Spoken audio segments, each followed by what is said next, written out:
L'enregistrement, c'est bon? On me dit que c'est automatique, donc ça a dû partir parfait. déjà. Super.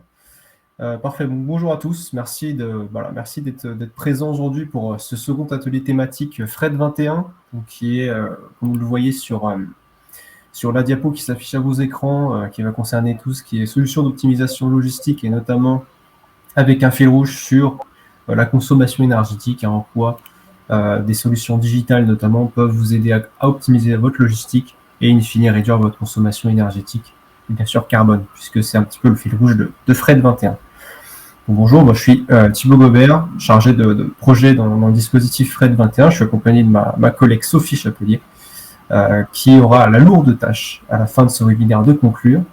Mais surtout, nous avons le plaisir et l'honneur, je dirais, d'avoir deux intervenants avec nous aujourd'hui. Donc, alors, en la présence de Monsieur Jérôme Bourg, président de DDS. Bonjour à toutes et à tous. Et Monsieur Serge Chamchoula, qui est Senior Partner Manager chez Transporéon. Également, une très bonne journée. Alors, voilà, rapidement, je vais essayer d'être assez succinct dans mon introduction. Donc, rapidement, pour ceux qui ne nous connaissent pas, le dispositif Fred 21 est un dispositif qui est coporté par l'AUTF EcoCO2 et l'ADEME au sein du programme EVE, pour engagement volontaire pour l'environnement, qui est un programme C2E qui vise en fait à réduire l'impact carbone de la profession logistique, quelle que soit votre position dans la supply chain, à justement décarboner cet ensemble. Fred 21 a pour destination les chargeurs. Donc, tous les chargeurs sont les donneurs d'ordre dans le transport de marchandises, que vous soyez distributeur, industriel, etc., dès lors que vous commandez du transport pour bouger vos biens. Fred 21, c'est un dispositif qui vous permet à la fois de mesurer votre impact carbone grâce à une mise à disposition d'outils, de modéliser des actions notamment d'optimisation logistique et surtout leur impact en réduction de GES. C'est également une charte qui vous engage de manière morale pendant 3 ans à mettre en place un plan d'action et surtout, voilà, Fred 21 est intéressant puisque vous pouvez vous comparer à d'autres entreprises et à, d'autres plans d'action en la matière. Nous faisons travailler les chargeurs sur 4 thématiques principales, à la fois les distances parcourues, les chargements, les achats responsables et les modes de transport. Fred 21, maintenant, c'est une communauté qui regroupe, je dirais, plus de 180 entreprises engagées, quel que soit le secteur. Vous avez le petit camembert qui illustre mon propos. Pour enchaîner avec quelques éléments de contexte qui vont être un petit peu les deux fils rouges de nos présentations, de nos intervenants aujourd'hui. Donc le transport, d'une manière générale, c'est le premier poste d'émission de GES, de gaz à effet de serre en France. Il représente 31%. Il est devant l'industrie et l'énergie. Il faut savoir que le transport de marchandises, lui, représente à peu près un tiers de ces 31%, donc ce qui est quand même non négligeable. Vous le voyez dans le petit graphe du milieu. Et le transport de marchandises en France est principalement, je dirais même majoritairement, effectué par la route, par le transport routier, donc que ce soit par des poids lourds ou des véhicules plus légers, notamment des véhicules utilitaires. La part modale du transport routier est de 90%, 89, 90, ça dépend des années. Pour enchaîner avec l'aspect énergétique du transport, qui est sur la diapo suivante, vous trouverez deux graphiques que je vais commenter très vite. L'idée, c'est que vous aurez à disposition, à la suite de ce webinaire, la présentation, et vous pourrez consulter ces graphes d'une manière un petit peu plus précise. Il s'agit des chiffres de l'INSEE qui datent de 2020. Donc, vous voyez sur celui de gauche la consommation par secteur. Le transport est le deuxième, je dirais, secteur le plus gourmand en énergie, après tout ce qui est habitat et tertiaire notamment, donc qui représente une part assez importante de la consommation énergétique en France. Et sur le graphe de droite, vous voyez le mix énergétique du transport qui est en fait de manière écrasante issu d'énergie fossile. Donc le pétrole dans sa grande majorité, que ce soit par le gasoil ou l'essence. Voilà, vous voyez dans les petites bulles en bas le transport, secteur qui est énergivore bien sûr, qui pose un certain nombre de problèmes, que ce soit au niveau des coûts, mais également d'indépendance énergétique au niveau de notre pays, puisqu'on voit au niveau des conséquences géopolitiques que nous traversons et qui, je dirais, font le fil de l'actualité, On a tous vécu, on est en train tous de vivre cette situation, notamment d'explosion des prix, voilà, que ça soit à la pompe ou même que ça soit tout simplement au niveau de la logistique, les transporteurs qui ont du mal à suivre cette évolution de prix, qui imposent de nouveaux tarifs à leurs chargeurs de manière très fréquente, donc ce qui pose un certain nombre de problèmes au niveau justement de l'acheminement des marchandises. Et je dirais le dernier petit point de cette diapositive, c'est le poids du transport de marchandises justement dans cette consommation énergétique. Il faut savoir, là c'est les chiffres de l'ANDEM de 2015, donc ça commence un petit peu à dater, que le transport de marchandises, que ce soit poids lourd et véhicules utilitaires légers, représente à peu près 34% de la consommation énergétique du transport. Donc, certes, la voiture particulière reste quand même devant, mais le transport de marchandises a quand même une place non négligeable, d'autant plus qu'il continue de croître année après année, bien sûr. Je terminerai mon introduction avec la slide ici, qui est le sommaire en fait de cet atelier. Donc, rapide présentation pour enchaîner directement avec Monsieur Bourg qui nous présentera DDS et les différentes thématiques sur lesquelles il travaille, ainsi qu'il sera suivi par la présentation de Monsieur Chamchoumla chez Transporéon. Pareil, même exercice de présentation de différentes solutions et de cette solution de manière générale et comment elle aide les chargeurs notamment à travailler, optimiser leur logistique, que ce soit sur l'angle de l'énergie ou du carbone. Nous prendrons également un temps de synthèse et surtout de questions-réponses à la fin de ce webinaire pour après conclure aux alentours de 10h, 10h15. Ça va dépendre, je dirais, de la volumétrie de questions. Voilà, sans plus attendre, je vais laisser la parole à Jérôme pour justement présenter les DS. Merci Thibaut, à nouveau bonjour à toutes et à tous. Je suis content de vous voir nombreux, c'est clairement le signe d'un intérêt fort de votre part. Hein, le sujet de cet engagement volontaire des gaz à effet de serre est clairement un sujet aujourd'hui que nous voyons chez beaucoup de nos clients. Et puis, ce qui se conjugue aujourd'hui à cette crise énergétique dans laquelle nous sommes rentrés, qui se répercute de manière immédiate dans les coûts du transport. Vous le voyez effectivement, et nous le vivons de manière très forte chez tous nos clients chargeurs, avec des renégociations incessantes de tarifs. Et donc, ce que je vous propose aujourd'hui, c'est d'explorer les différentes pistes de réduction à la fois de l'empreinte écologique et des coûts associés à ces chaînes de transport, et de voir comment l'outil digital peut être un formidable accélérateur des démarches que vous pouvez lancer à travers Fred 21. Et donc, ce que je vous propose, c'est d'aborder ce sujet sous trois thématiques, qui sont pour nous les trois sujets principaux de réduction à la fois des émissions ramenées aux produits transportés et de réduction des coûts de transport. Et puis, je finirai par un exemple concret. Je vous donnerai des éléments sur des ordres de grandeur des gains apportés par ces démarches et par ces outils, et par un exemple d'un de nos clients. Donc, sur ces éléments de réduction, ce que nous voyons systématiquement, sont trois sujets.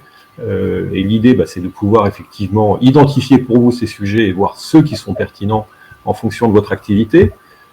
Je vais rentrer dans le détail de chacun de ces sujets pour les présenter. Premier sujet, réduction de l'empreinte liée au choix du mode. Donc, c'est clairement l'idée qu'aujourd'hui, tous les modes, bien sûr, et au-delà de ça, tous les services proposés par vos transporteurs ne sont pas égaux en termes d'émissions. Et donc, clairement, le premier axe d'amélioration est autour du choix du mode. Le deuxième axe est autour de ce qu'on a appelé l'efficacité. L'idée, c'est d'utiliser au mieux les moyens de transport que vous allez affréter, booker, et donc clairement de maximiser finalement cette utilisation, ce qui va réduire bien sûr à la fois les coûts et les émissions rapportées au produit. Et puis le troisième axe, c'est de réduire le besoin. Le transport qui coûte le moins cher, c'est celui qu'on n'a pas effectué, et donc c'est de réduire les besoins à travers à la fois des logiques sur la gestion des retours ou de tout ce qui peut être kilomètre à vide. Donc on va rentrer dans le détail sur chacun de ces axes. On va passer au slide suivant pour cela. Donc le premier axe, c'est le choix du mode. Et donc là, l'idée, c'est clairement que les solutions digitales vont vous permettre aujourd'hui de référencer un ensemble d'acteurs, un ensemble de schémas de transport, de possibilités sur les différentes zones que vous devez livrer ou sur les différentes zones sur lesquelles vous devez vous approvisionner, et de pouvoir choisir en fonction de la politique que vous avez définie en termes d'achat et en termes d'émissions de gaz à effet de serre, choisir les modes et les transporteurs qui correspondent le mieux à vos critères. Dans l'idée, bien sûr, si vous êtes présent aujourd'hui, de favoriser les modes et les services de transport les moins émetteurs. Et pour ça, l'apport du digital, il est à 2 niveaux. Le premier niveau, c'est bien sûr de venir d'abord calculer les émissions. Pour pouvoir faire un choix, il faut avoir une vision, une comparaison de ces différents modes, une comparaison qui va porter sur les émissions des différents gaz à effet de serre, mais aussi une possibilité de les valoriser. On voit un certain nombre de nos clients qui rentrent dans des logiques de valorisation de la tonne de CO2 et qui utilisent ce critère aussi de choix. Et puis, ce que va proposer une solution digitale, c'est une sélection automatique du transporteur, des modes, des services. Si vous avez des services différenciés, on voit de plus en plus de transporteurs qui mettent sous forme de services des offres liées à l'usage d'un certain carburant, de certains types de véhicules, et donc de pouvoir comparer classiquement sur les critères de coût, de délai et d'émission ces différentes possibilités, et de choisir automatiquement le mode le plus adapté pour chacune des expéditions. Donc ça, c'est le premier niveau, c'est l'optimisation par le choix du mode, du service le plus pertinent en fonction de vos critères. Si on passe au deuxième axe, le deuxième axe, là, l'idée, c'est clairement de saturer les moyens de transport que vous allez utiliser. On voit aujourd'hui couramment l'organisation du transport repose pour pas mal d'entreprises sur des process assez manuels qui reposent sur la capacité humaine à identifier les leviers d'optimisation. Là, bien sûr, on est en plein dans ce qu'une solution digitale va apporter, c'est la capacité à venir automatiquement identifier, et c'est un axe qui va concerner quasiment tous les chargeurs, automatiquement identifier toutes ces possibilités de groupage. Vous avez 5 expéditions pour un même client, autant les envoyer en même temps. Vous avez 3 expéditions pour des zones proches, autant les grouper, essayer au maximum de constituer des charges complètes, ce qui devient rapidement complexe sur une volumétrie importante. Donc ça, c'est le premier niveau. Une solution digitale de type TMS va pouvoir constituer un plan de transport optimisé en venant grouper tout ce qui peut l'être sur des critères géographiques, bien sûr en respectant les éléments de délai. Cette notion de groupage, elle va concerner quasiment l'ensemble des chargeurs. On peut ensuite avoir 2 éléments qui vont plus loin, et si on passe à l'élément suivant, le premier élément, c'est l'optimisation du remplissage. Si vous avez aujourd'hui la vision détaillée des dimensions, des éléments volumétriques, et puis vous êtes plutôt sur du transport, sur du complet maritime ou routier, les solutions digitales aujourd'hui intègrent des algorithmes, des modules qui vont permettre de positionner à l'intérieur du véhicule, à l'intérieur de la remorque, à l'intérieur du conteneur, de constituer au mieux la charge, qui bien sûr amène un gain direct sur à la fois le coût et à nouveau le remplissage et donc l'émission rapportée au produit. Et puis le troisième élément, si on peut passer au suivant, certains d'entre vous ont aussi une part de leur transport réalisée par des moyens dédiés, même en étant chargeur, on le voit dans un certain nombre de cas. Et donc là, une troisième logique complémentaire est possible, c'est tout ce qui va être lié à l'optimisation de tournée. Donc là, à nouveau, des solutions vont vous permettre de constituer des tournées optimisées qui vont garantir d'une certaine manière de respecter l'ensemble des contraintes horaires demandées par les points à livrer, par vos clients, tout en optimisant le parcours et donc bien sûr à la fois le coût lié au kilométrage et à nouveau des émissions de CO2.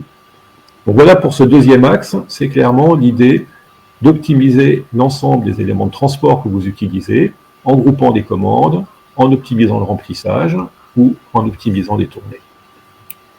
Le troisième axe, si nous passons sur le slide suivant, merci Sophie, c'est de pouvoir réduire le besoin. Et pour réduire le besoin, nous voyons aujourd'hui deux éléments, deux logiques principales. C'est d'abord de pouvoir réutiliser les moyens de transport que vous avez déjà utilisés, et puis de limiter les transports à vide. Et donc là, ce que va permettre une solution digitale, c'est d'identifier ces possibilités. Donc c'est typiquement de pouvoir identifier que vous avez affrété un transport de A jusqu'à B, et puis au départ de B ou à proximité, vous avez une autre expédition à réaliser, donc autant utiliser le même moyen plutôt que de payer un retour à vide. L'autre élément sur les retours à vide, c'est qu'il y a beaucoup souvent de retours d'emballage aussi qui peuvent être identifiés, autant utiliser les mêmes moyens qui ont déjà fait l'aller. Et puis globalement, sont ce qu'on appelle les possibilités de rebond.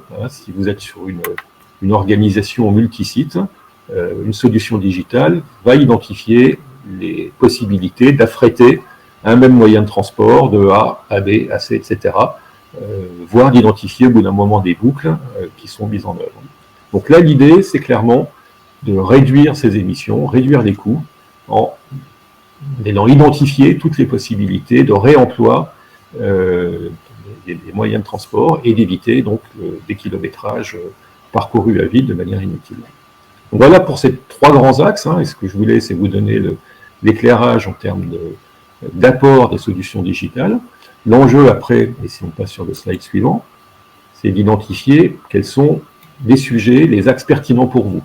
Et là, voilà, c'est un peu une évidence, mais l'intérêt d'un système digital, c'est qu'il y a de la data. Et l'intérêt de cette data, c'est clairement de vous donner les moyens d'analyser, d'identifier des sujets qui vont être les plus importants pour vous. Donc, à partir de ce calcul des émissions et des coûts au niveau unitaire de chaque expédition, d'identifier les zones, les axes sur lesquels vous avez la consommation la plus importante et donc les sujets sur lesquels vous avez intérêt à agir en premier, parce que c'est là que vous aurez l'effet de levier plus important. Donc, il y a toute une série d'outils de manipulation de cette data qui sont inclus, pour nous en tout cas, c'est la vision que nous avons dans ces solutions, pour vous permettre d'orienter votre action et d'avoir une action la plus efficace possible. Alors, quand on dit une action efficace, et si on passe au slide suivant, ça veut dire quoi? Ça veut dire qu'on va générer tout un ensemble de gains, et on a voulu illustrer ces gains à travers le cas d'une entreprise engagée, bien sûr, au sein de Fred 21, qui est Nexans, donc producteur de câbles, avec une volumétrie importante, donc là on est dans le monde du B2B, un enjeu fort de pilotage de l'ensemble des éléments de cette chaîne de distribution, et la mise en place à la fois de cette démarche Fred 21 et puis d'une solution de type TMS, donc notre TMS DDS Shipper, dans cette idée de piloter l'ensemble des éléments de livraison, et puis donc de mettre sous contrôle ces opérations. Et avec des gains très significatifs à la clé, donc on a pris un exemple bien sûr dans lequel les gains sont vraiment importants, et ces gains, ils sont à la fois sur l'aspect économique et sur l'aspect environnemental, vous l'avez compris, cette approche permet de gagner sur les deux tableaux. Donc une augmentation très forte du tonnage transporté, à travers toutes ces logiques de groupage et d'optimisation des rebonds d'un site à un autre, qui a amené une réduction donc là, qui a été chiffrée sous forme d'eurotonnes de l'ordre de 20%. Donc on voit couramment des réductions des budgets de transport de 3 à 10% selon la logique qui a été mise en œuvre. Donc là, on est vraiment dans un cas très fort en termes de gains sur la partie économique. Ce qu'il faut savoir, c'est que ces gains sur la partie économique, donc achat direct, s'accompagnent quasiment de manière systématique de gains aussi sur l'aspect productivité. Ces solutions digitales apportant une automatisation, un partage des tâches, il y a un aspect collaboratif très fort entre le chargeur et les différents transporteurs qui apportent de la productivité pour toutes les parties, à la fois le chargeur et les transporteurs. Donc il y a aussi ce gain économique apporté par ces solutions. Et puis, vous l'avez compris, à travers toutes ces logiques d'optimisation, une réduction très significative des gaz à effet de serre ramenés aux produits transportés, qui a été évalué, là, dans le cas de Nexans, à des montants très significatif, parce qu'on parle d'une réduction de l'ordre de 50%, à nouveau ramené aux produits transportés. Voilà, donc c'était un exemple qui, pour nous, était assez idéal pour résumer l'ensemble des éléments, avec une logique de digitalisation, de mise sous contrôle de l'ensemble des opérations de transport à travers des DS shippers, et puis donc des gains importants à la clé. Alors sur la durée, tous ces gains ne sont pas apparus, il y a eu des éléments successifs d'optimisation qui ont été mis en œuvre, mais des gains importants à la fois sur nos coûts d'achat, sur la productivité et sur des émissions. Voilà, je vous propose de laisser la parole. Merci beaucoup. Merci beaucoup, Jérôme, pour cette présentation des solutions proposées pour optimiser, mieux contrôler sa supply chain et réduire ses coûts et ses émissions. Et effectivement, du coup, je propose à Transport Rayon de prendre la parole pour la suite. Alors, par contre, oui, je vous laisse du coup reprendre le partage de l'écran, sauf si vous préférez que je le fasse. Vous me direz si vous avez un souci technique.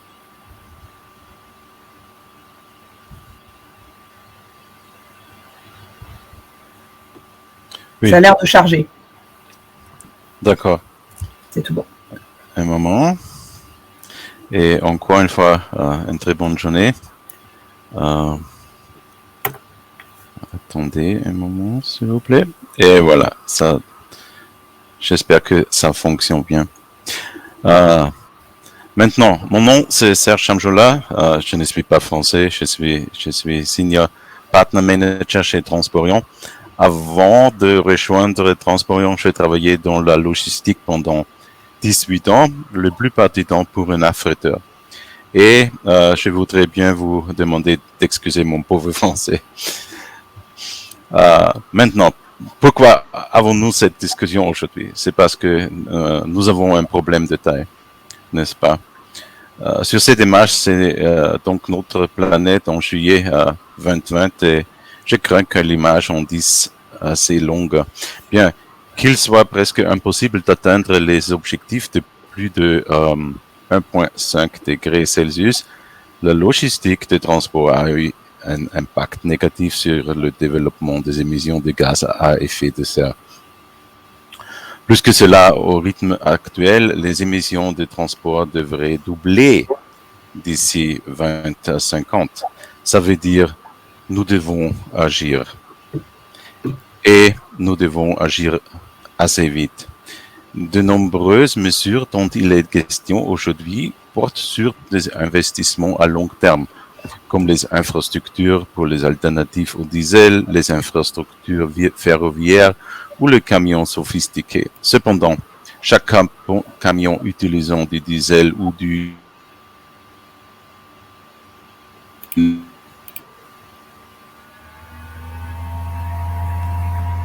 C'est moi?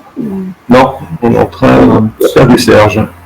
Alors, les aléas du c'est direct. mieux que je partage de mon côté.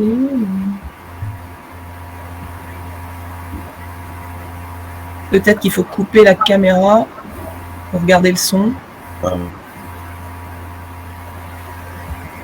Oui, je sais bien. Ça y est, vous revenez un petit peu. Les joies du direct.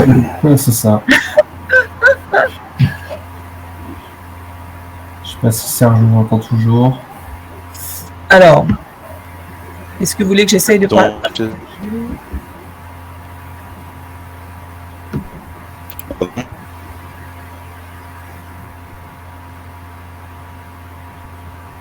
On voit le schéma en tout cas avec l'évolution sur le temps. Ok, il s'est déconnecté. Ouais. C'est peut-être plus facile qu'il revienne après, qu'il se déconnecte et qu'il revienne. Oui, bon, désolé, on est tous soumis à ces aléas. Oui. Malheureusement, oui. C'est sûr. Alors, est-ce que... sinon, peut-être en attendant que Serge revienne, on a eu 2 questions dans le chat. Oui, tout à fait. Du coup, la première était pour vous, Jérôme, sur notamment sur combien de temps les gains ont été constatés. Alors, je crois que cette question a été posée lorsque vous parliez de Nexens. Oui, tout à fait. Quels éléments vous pouvez justement...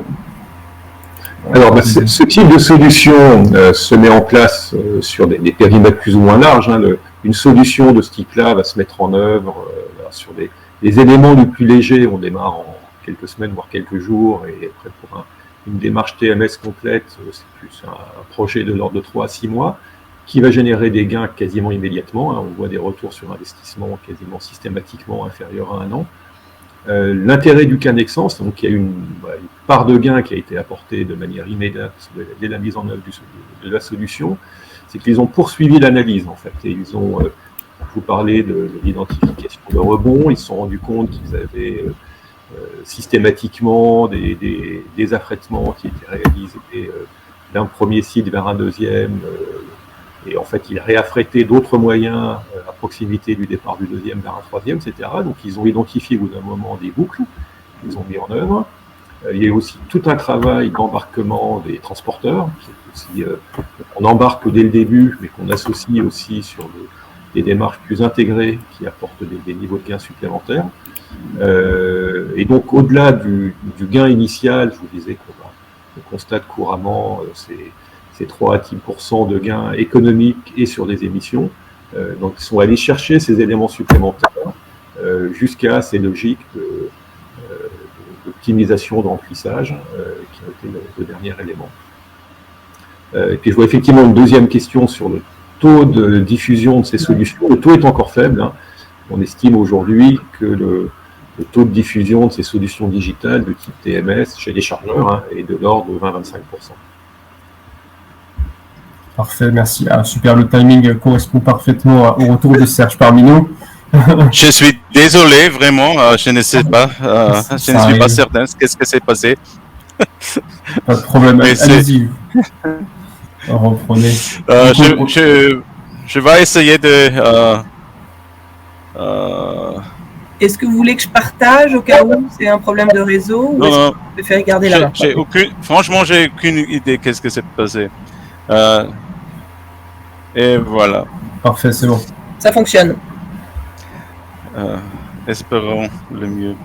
Là veut dire, oui, de plus, la recherche a démontré que le moment dans le temps où la décarbonisation a lieu à une différence très significative. Cela même si nous atteindrions nos objectifs.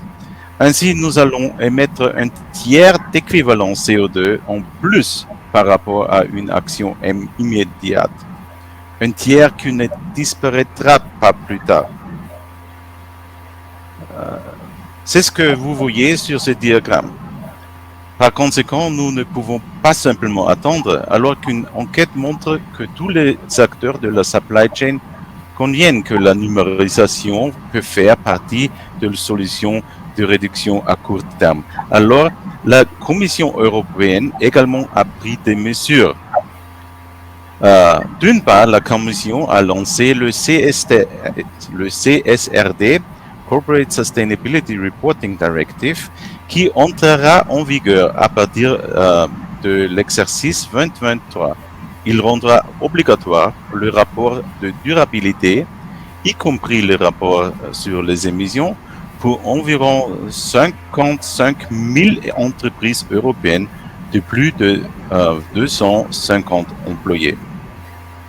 En outre, le programme Fit for 55 obligera simplement les entreprises à payer les émissions de CO2 de transport à partir de 2026, en étendant l'échange de certificats carbone à cette industrie-là. Également les États-Unis, qui ne sont pas connus comme précurseurs de la politique environnementale, prennent des mesures pour surveiller les émissions de Scope 3. Vous voyez ici les 4 piliers pour décarboner la logistique de transport. Comme nous l'avons dit, la numérisation peut et doit faire partie de la solution. En réponse à ce défi, chez Transporion, nous avons lancé une initiative appelée Transporion for Future. Et nous avons examiné 5 problèmes majeurs de développement durable et 3 équipes travaillent actuellement sur ces solutions. Il y a 2 mois, le premier produit de Transporion for Future a été mis en ligne, Carbon Visibility. L'idée est très simple. Comment pouvons-nous gérer nos émissions si nous avons déjà du mal à les mesurer correctement? Mais quels standards et normes doivent être appliqués? Il y en a trop.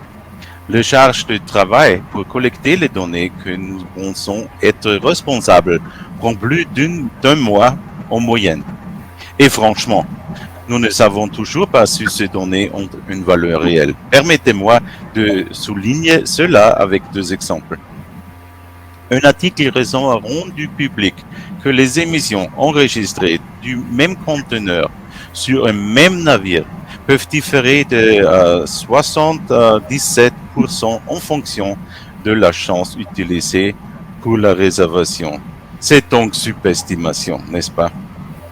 Et dans une autre étude que nous avons réalisée au sein de Transporion, nous avons découvert que demander aux transporteurs leur consommation moyenne du carburant et leur kilomètre à vide entraînait un écart de plus que 20% par rapport à la réalité. Quel échec! Comment orienter aujourd'hui de meilleures décisions pour avoir moins d'émissions demain si les données sont plutôt trompeuses? Eh bien, lorsque nous avons essayé de trouver des solutions, nous avons vite remarqué que nous étions en bonne position chez Transporion. En tant que réseau logistique, nous nous situons entre les expéditeurs et les transporteurs. Les émissions de Scope 1 du transporteur sur notre plateforme, à savoir les émissions de ses propres véhicules, ce sont parfaitement les émissions de Scope 3 de nos chargeurs. Cette approche nous permet de mesurer les émissions là où elles se produisent et même par des données primaires, dans la mesure où le transporteur le partage. Cela m'amène à expliquer les 3 méthodologies de calcul de émissions de CO2 telles que définies dans le cadre GLEC. GLEC signifie Global Logistics Emissions Council, et c'est la norme la plus élevée et la meilleure pour mesurer les émissions du transport aujourd'hui. Ce cadre GLEC servira également la base à la nouvelle norme ISO 14023 de cette année qui sera publiée en fin d'année. Ainsi, la première méthode consiste à prendre la moyenne de l'industrie granulaire dans le meilleur des cas, transport par transport. Cette méthode a évidemment ses défauts. Par exemple, tous les fournisseurs de services sur les mêmes corridors afficheront les mêmes chiffres, ce qui rend le pilotage et les meilleures décisions obsolètes.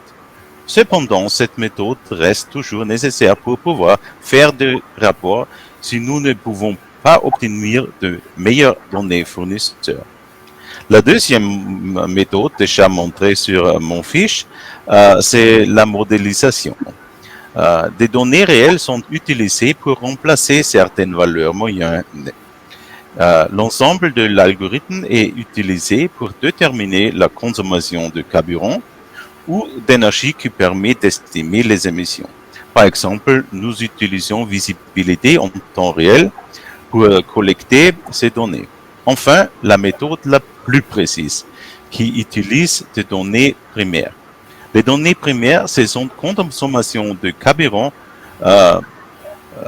que nous extrayons de la télématique du camion, ainsi que le type de carburant. Pour identifier le type de carburant, des informations provenant de sources externes sont nécessaires, telles que les fournisseurs des cartes de carburant, par exemple. Nous disposons désormais des données réelles sur les émissions et pouvons prendre de meilleures décisions. Les différences entre ces 3 méthodes peuvent varier. Une étude de cas récente a montré des variations entre plus 7% et minus 27% entre des valeurs moyennes et primary data. Notre solution Transporion Carbone Visibilité, aujourd'hui, c'est une solution omnimodale routier, ferroviaire, intermodal, maritime, tout est compris. Toutes les régions sont couvertes. C'est vraiment mondial. Il évolue puisque le flux d'informations est pris directement à la source sans intervention humaine. C'est précis dans ce sens car nous utilisons toujours la méthode la plus exacte que les données permettent. Nous montrons également la qualité de données dans un CDI, Carbon Data Index. Enfin, les clients peuvent l'utiliser indépendamment de l'utilisation des autres modules Transporion. Alors, nous utilisons une gamme de tableaux de bord haut de gamme pour montrer les résultats et faciliter la réduction. Permettez-moi de vous montrer quelques-uns. Ceci, c'est la page de démarrage. Vous voyez les informations CO2 sur les transporteurs, les corridors ou au total au fil du temps. Vous pouvez voir toute votre entreprise ou sélectionner des clusters spécifiques tels que des divisions de produits, par exemple. Le tableau de bord des transporteurs vous permet de voir les performances de vos transporteurs et d'explorer les couloirs, par exemple. Sur les lois, vous pouvez accumuler vos transports sur différents niveaux et voir les économies potentielles. Dans chaque de ces tableaux de bord, vous disposez de nombreuses options de filtrage. Dans tous les cas, vous pouvez toujours regarder chaque seul transport. Ça vous permet de également télécharger toutes les données dans votre propre base de données pour une analyse subséquente. Tout cela est fait pour vous permettre de mesurer, de comparer, de prendre de meilleures décisions dès aujourd'hui pour commencer à décarboner vos futurs transports avant qu'ils n'aient lieu, de communiquer et de rapporter les réalisations à des tiers. Cependant, Carbon Visibility n'est pas un fin en soi. Comme indiqué, nous travaillons actuellement sur d'autres fonctionnalités qui utiliseront les données de Carbon Visibility pour optimiser les décisions stratégiques, tactiques et opérationnelles. Et maintenant, je crains que mon temps ne soit écoulé. Merci beaucoup et je laisse la place au modérateur. Merci. Merci beaucoup. Vas-y Thibaut, je te laisse peut-être déjà les questions si tu veux. Allez, pourquoi pas. Du coup, merci pour vos deux interventions très, très complètes. On a eu alors deux questions complémentaires dans le chat. Donc il y en a une, alors je pense que c'était plus pour vous, Monsieur Chamchoula. Comment justement gérez-vous le bio-GNV quand un transporteur prend à la bombe du bio-GNV? Il ne s'agit pas forcément du bio, mais il permet de développer la filière avec un prix supérieur au non-bio. Voilà, je ne sais pas si vous avez un sujet là-dessus ou une réponse également à proposer. Oui, c'est comme j'ai essayé d'expliquer, des alternatives comme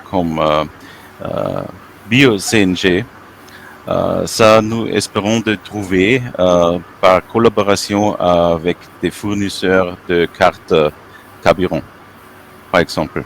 Parce que si je peux voir, disons, un tiers de tous les chargements de carbone ou des CNG bio, je peux estimer que ce camion-là va prendre ce type d'énergie toute l'année, n'est-ce pas? Ça veut dire que c'est prévu par collaboration avec des fournisseurs de cartes de camions. D'accord. Okay. Merci beaucoup. J'ai également vu une deuxième question, c'est ce qui concerne EcoTransit, n'est-ce pas? Nous sommes partenaires de EcoTransit. Vous avez peut-être bien compris que nous calculons en 3 niveaux différents, toujours utilisant la meilleure, mais ça dépend de données reçues par les transportateurs, n'est-ce pas? Et Ecotransit, ça fait toutes les calculations en moyenne d'industrie. Et nous faisons toutes les calculations qui sont modélées et aussi d'utilisation de données primaires. Et si nous avons des données primaires, nous utilisons cette calculation-là parce que c'est le plus correct et précise. Sinon, si on a seulement très facilement le lieu de charger et le lieu de charger, on ne peut utiliser des données primaires. Ça veut dire on va toujours utiliser la version backup et c'est précisément Ecotransit calculation. D'accord. Merci beaucoup. Peut-être que Jérôme va compléter sur ce sujet également. Oui, tout à fait. Effectivement, l'enjeu, c'est clairement quand on dit d'avoir ce calcul, c'est que la précision du calcul va dépendre bien sûr de la précision de la donnée qui est en entrée, et puis de la capacité du transporteur à venir affiner ou fournir une information. Et on sait que on parle de la relation du chargeur avec les transporteurs, c'est très disparate. Vous pouvez être amené à travailler avec de gros acteurs structurés qui ont effectivement mis en place leur propre capacité en remontant effectivement sur cette donnée primaire de consommation et de type de carburant, comme vous avez de petits acteurs tout à fait valables avec qui vous souhaitez clairement continuer à travailler, qui n'ont pas cette capacité. Et donc, le calcul va pouvoir être affiné. Généralement, on voit que ça évolue dans le temps. On a une première étape qui, généralement, est une étape assez simple et qui permet de fixer les grands ordres de grandeur, effectivement, en partant de données sur départ, arrivée, mode de transport. Et une fois qu'on a identifié ces premiers éléments, on va pouvoir rentrer plus dans le détail. Si vos transporteurs ont identifié effectivement des axes ou des services sur lesquels il y a l'utilisation de biofuel ou d'autres éléments, on va pouvoir le prendre en compte. Si vous avez une vision plus précise sur les routes, dans le cas du multimodal, on sait rentrer dans le détail. Voilà, donc c'est vraiment quelque chose qui va être à nouveau une vision qui va s'affiner dans le temps, au fur et à mesure que vous allez avoir une donnée plus précise sur vos flux et une donnée plus précise de la part de vos transporteurs, qui, pour un certain nombre d'entre eux, vont aussi pouvoir vous donner une information sur la consommation ou sur les émissions même qui est fiable. Et c'est effectivement l'idée de croiser ces informations pour avoir une vision la plus précise possible, à nouveau en fonction du niveau de maturité de vos données.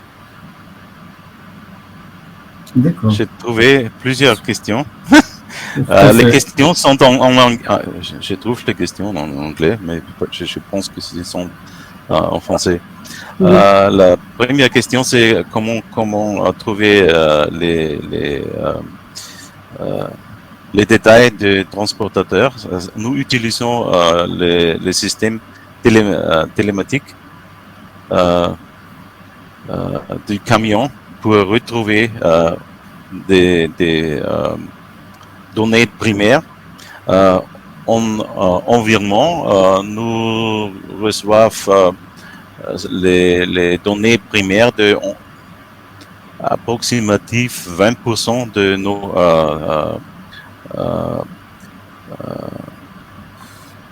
camions dans notre plateforme aujourd'hui.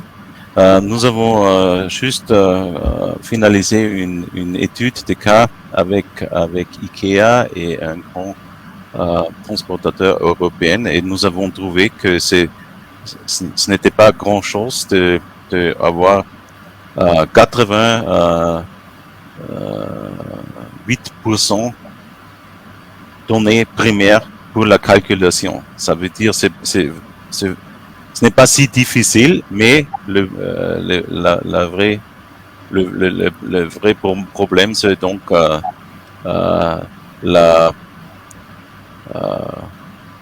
l'attitude des transportateurs.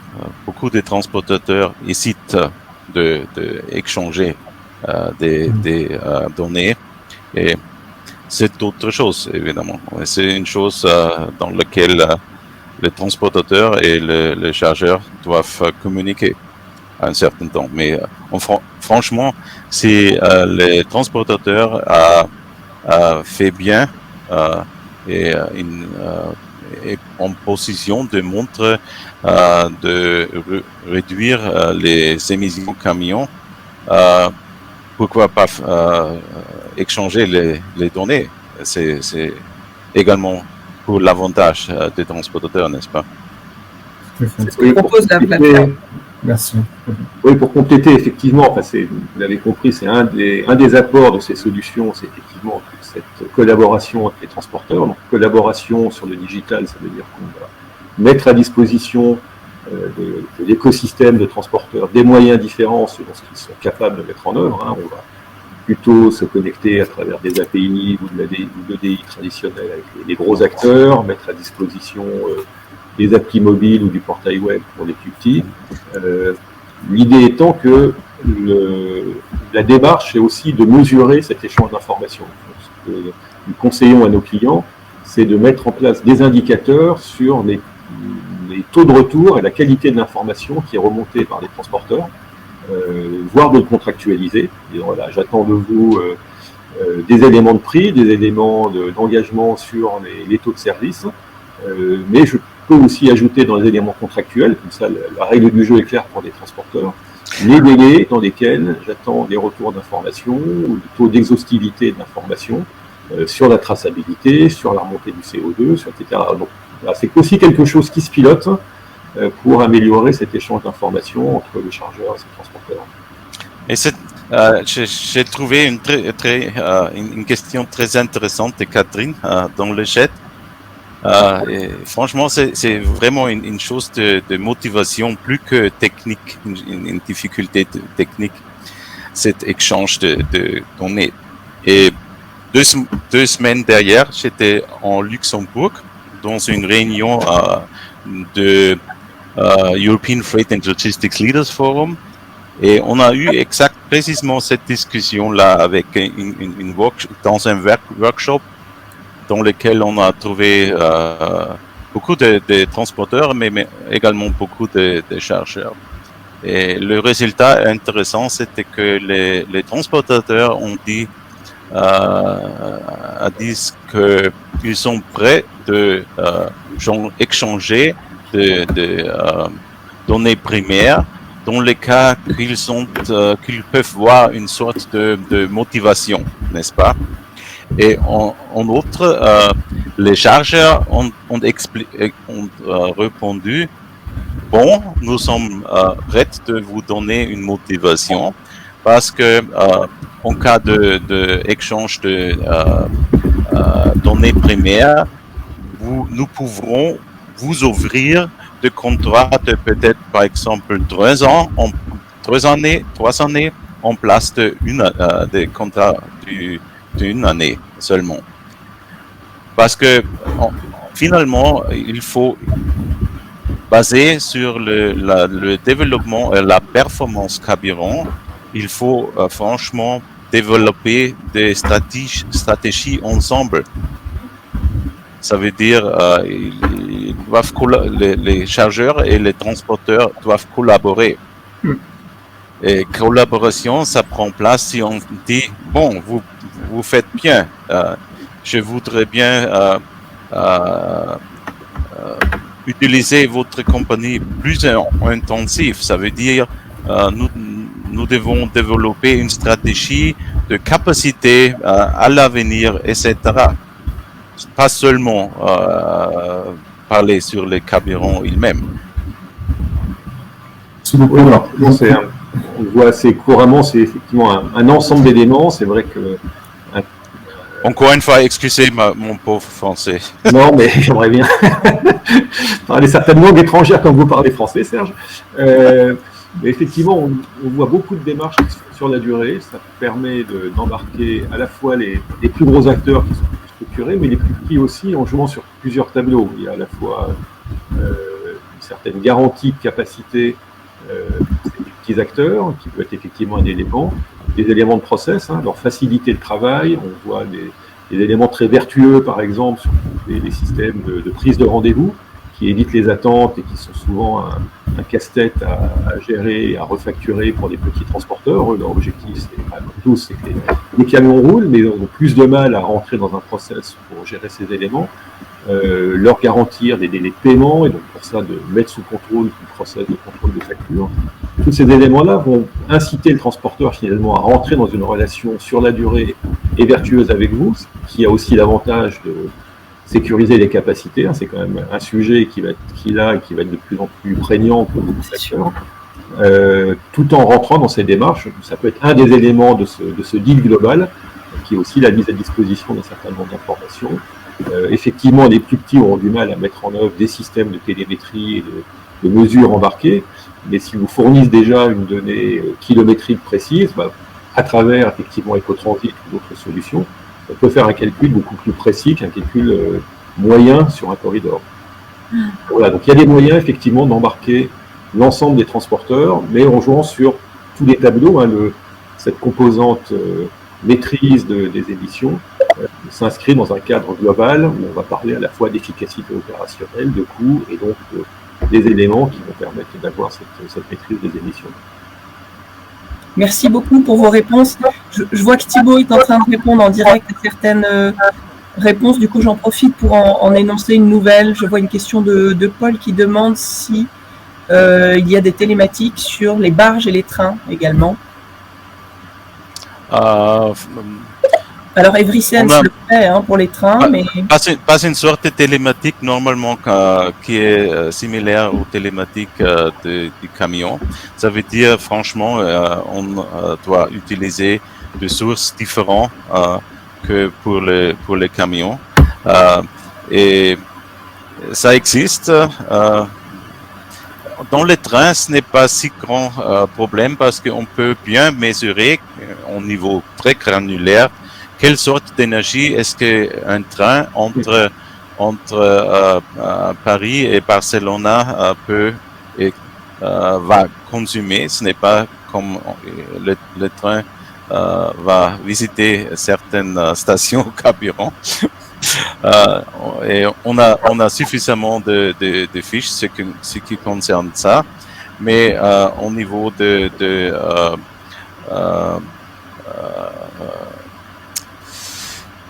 Ocean Freight, c'est difficile, et également parce que les fournisseurs Ocean Freight ne veulent pas échanger des données aujourd'hui. Mais je pense que c'est une question du temps également. Et finalement, en cas qu'il y a des taxes carburant à l'avenir, c'est une chose on ne peut pas ignorer. Merci beaucoup. Et du coup, pour vous, Jérôme, est-ce que vous avez c'est prévu chez l'EDS, notamment cet aspect de calcul de distance ou cet impact du multimodal notamment, que ça soit pour la barge ou pour le train? Oui, tout à fait. Alors, effectivement, le calcul et sa précision va différer d'un mode à un autre. On a des données assez précises sur l'aérien, sur le maritime, sur le rail, parce que en fait le nombre d'acteurs est réduit, les routes sont stables. Donc voilà, à partir du moment où on a un numéro de vol, un numéro de voyage en maritime, on arrive à avoir des données, même si je suis d'accord, les compagnies maritimes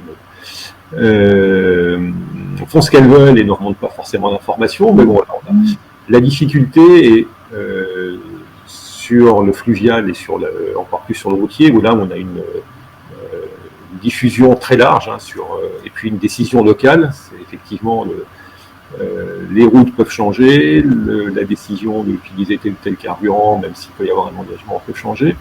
Et donc là, on reste aujourd'hui quand même majoritairement sur des approches, en tout cas en premier calcul, assez moyennisées.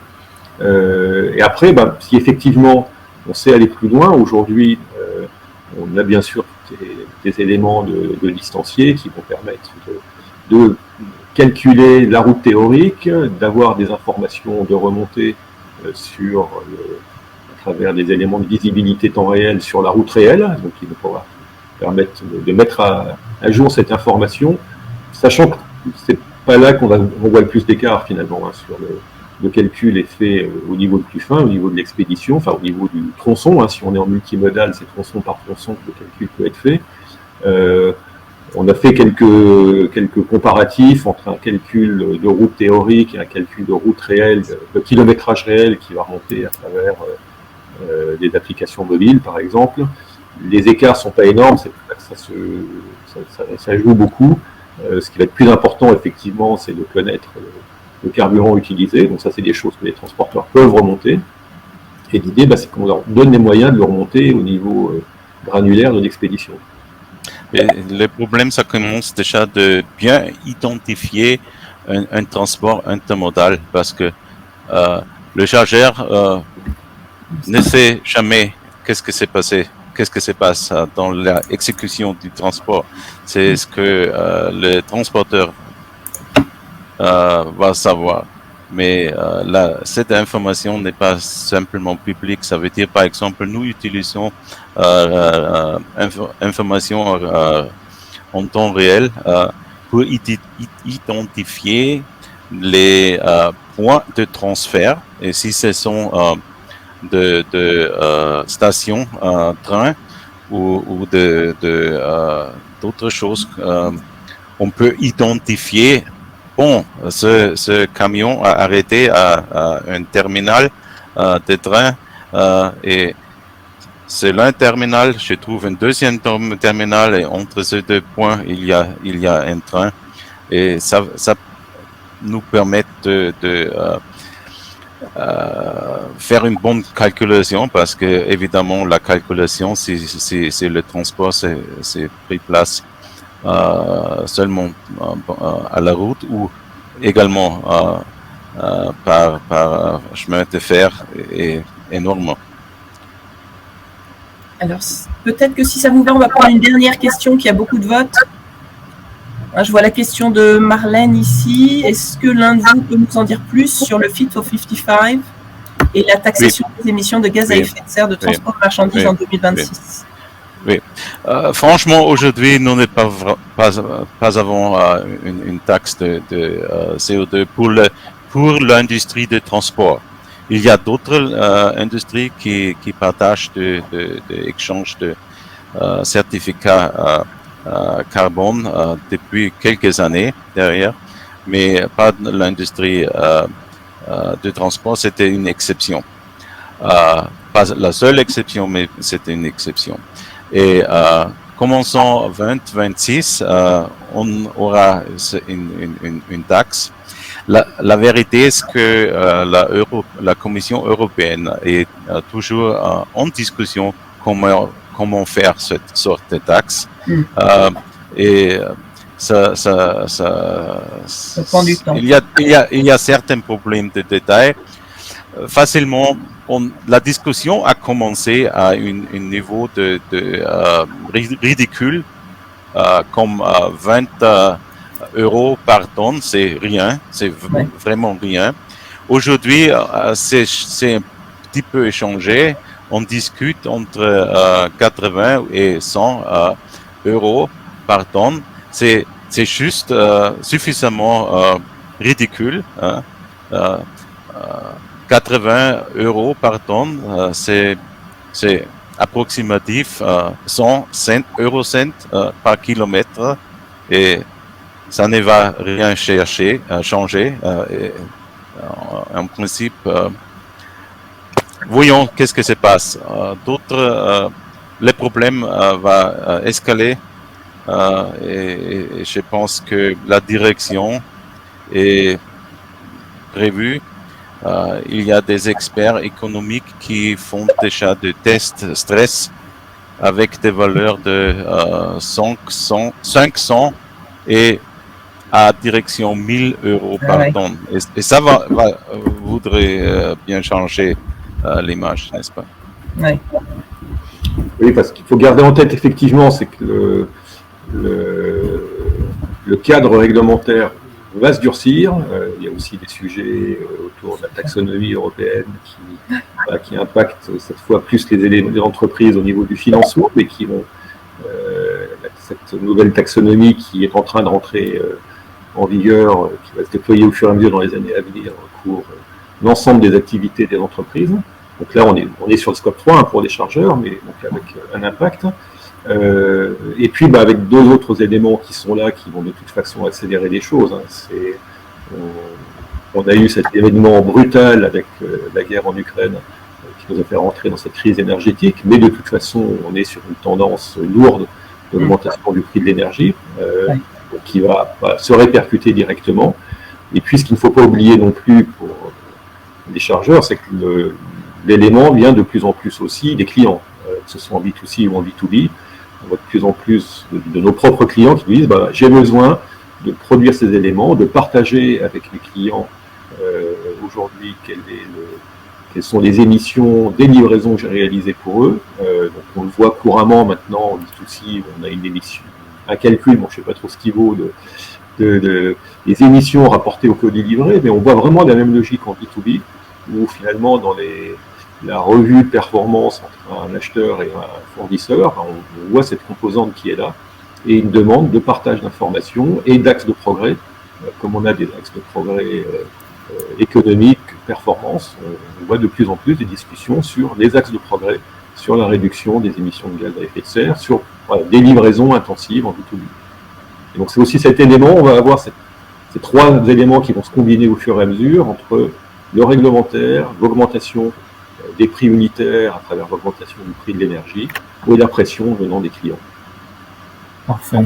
Merci beaucoup. Ce qu'on propose à nos participants, c'est de répondre par écrit plus tard aux autres questions auxquelles on n'a pas eu le temps de répondre. On fera bien sûr, suite à ce webinaire, vous aurez la présentation globale de ce webinaire, et puis comme ça, on essaiera également de répondre aux dernières questions qui ont été posées dans l'onglet questions. Voilà, puis je laisse du coup ma collègue Sophie clôturer ce webinaire.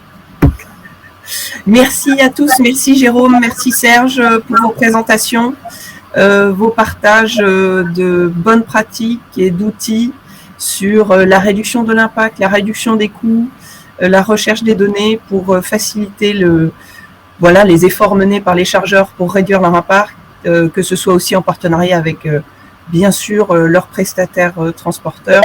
J'en profite pour évidemment ajouter une note sur Fred 21 qui permet de valoriser les efforts que vous aurez faits sur le contrôle et l'optimisation de votre supply chain sur le scoring CO2. Et vous savez peut-être aussi que le programme EV porte une plateforme qui permet de faciliter les échanges de données entre les transporteurs et les chargeurs et les commissionnaires. Donc merci encore à nos deux témoins ce jour. Et puis si vous avez d'autres questions, n'hésitez pas à les poser, on y répondra ensuite par écrit comme l'a dit Thibaut. On vous enverra les présentations du jour par mail ainsi que le lien pour le replay. Et puis on vous retrouve, nous avec plaisir, aux différents salons que vous voyez listés ici. On sera à Deauville et Mulhouse cette semaine, au Top Business Supply Chain le 9 juin à Paris, à Lille, Top Logistique Europe mi-juin, ainsi qu'à Angers. Voilà. Et on aura un prochain atelier thématique en octobre. Et bien sûr, nous restons à votre disposition pour toute question. Merci encore à tous. Merci, au revoir. Merci, très bonne journée. Merci, au revoir. Merci beaucoup.